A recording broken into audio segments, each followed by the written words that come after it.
राधे राधे दोस्तों, आज मैं आपके लिए लेके आई हूँ चौथ माता की कहानी।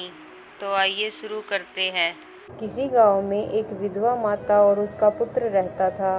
बेटा गायों को चराकर अपना लालन पालन करता था। उसकी माता 12 मासी चौथ माता का व्रत करती थी। वह हर महीने की विनायक चौथ को चूरमे के 5 लड्डू बनाती थी। उनमें से एक चौथ माता का, एक गणेश जी महाराज का, एक गाय का निकाल कर दान करती थी, एक बेटे को खिलाती थी और एक स्वयं खाती थी। एक दिन बैसाख महीने की चौथ थी। बेटा पड़ोसन के घर गया और वहाँ चूरमा देखकर पूछने लगा कि यह क्यों बनाया है। तब वो बोली कि आज बैसाखी चौथ है, इसलिए मैंने चूरमा बनाया है। तेरी माँ तो हर चौथ को ही बहुत सारे लड्डू बनाती है, पर तुझे केवल एक ही लड्डू खाने को देती है और बाकी ठंडी बासी रोटी खाने को देती है।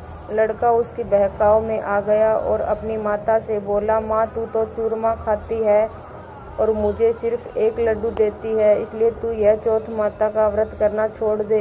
माँ ने कहा, बेटा मैं तो चौथ माता का व्रत तेरी ही सुख शांति के लिए करती हूँ, मैं यह व्रत नहीं छोड़ सकती। इस पर बेटा विदेश जाने लगा तो माँ बोली, बेटा यदि तू मेरे से नाराज होकर विदेश ही जाना चाहता है तो यह माता के अपने साथ लेता जा। तेरे पर कोई संकट आ जावे तो चौथ माता और विनायक जी का नाम लेकर इन्हें डाल देना, तेरा संकट दूर हो जाएगा। लड़का उन आँखों को लेकर विदेश चला गया। वह रास्ते में गया तो एक बहुत गहरी नदी आ रही थी जिसे पार करना संभव नहीं था, लेकिन उस संकट की घड़ी में उसे अपनी माँ की बात याद आई और उसने गेहूं का दाना चौथ माता का नाम लेकर उस नदी में डाल दिया और कहा, यदि हे चौथ माता, यदि तू सच्ची है और मेरी माँ मेरे लिए ही तेरा व्रत करती थी तो यह नदी बीच में से मुझे रास्ता दे दे। उसके ऐसा कहते ही रास्ता मिल गया। आगे चलने पर भयंकर जंगल से भी उसे इसी प्रकार आंखें पूर कर गुजरना पड़ा।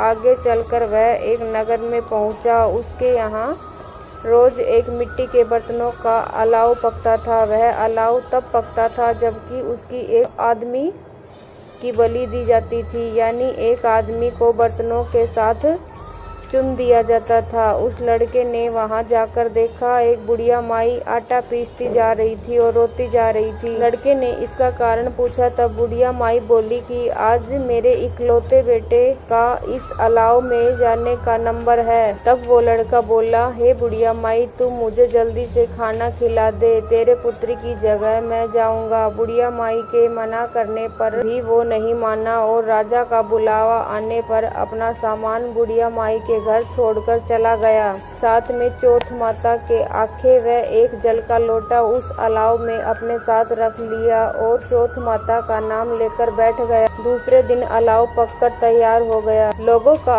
आश्चर्य का ठिकाना नहीं रहा। प्रजा ने जाकर राजा से यह बात कही। तब राजा स्वयं देखने आए। अलाव में से बर्तन निकाले जाने लगे। अंदर से आवाज आई, धीरे धीरे बर्तन उतारो, अंदर मैं हूँ। सभी प्रजा आवाज सुनकर बोली कि तू अंदर कौन है, कोई भूत प्रेत है या कोई देव। तब वह लड़का बोला, कल जिस लड़के को तुमने अलाव में चुना मैं वही लड़का हूँ। लड़का बाहर आया। बुढ़िया माई व राजा के पूछने पर उसने कहा कि यह सब चमत्कार मेरी चौथ माता व विनायक जी का है। यह व्रत मेरी माँ मेरी सलामती के लिए करती है। उन्हीं के प्रताप से आज मेरा यह भयानक संकट दूर हुआ। राजा को विश्वास नहीं हुआ। तब राजा ने 2 घोड़े मंगवाए, एक पर स्वयं बैठा, दूसरे पर लड़के को बिठाकर उसके हाथ पैरों में जंजीरें बांध दी और कहा, यदि तेरी चौथ माता सच्ची है तो यह जंजीरें मेरे हाथ पैरों में आ जावे। लड़के ने चौथ माता के नाम के आंखें पूरे और कहा, हे गणेश जी महाराज, आप ही मेरी रक्षा करना। इतना कहकर भगवान की कृपा से वह जंजीरें खुलकर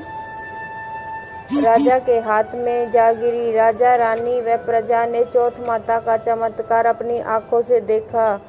उसी दिन से वह सभी चौथ माता व विनायक जी के परम भक्त हो गए। राजा ने अपनी राजकुमारी का विवाह उस लड़के के साथ कर दिया और बहुत सारा धन वैभव देकर उसे विदा किया। अब वह दोनों वर वधू अपने गांव चले। अपने गांव पहुंचे तो लोगों ने जाकर बुढ़िया माई को बताया कि तेरा बेटा बहू को साथ लेकर आ रहा है। तब वह बोली, अरे नहीं, मेरे भाग्य में बहू बेटे का सुख कहाँ।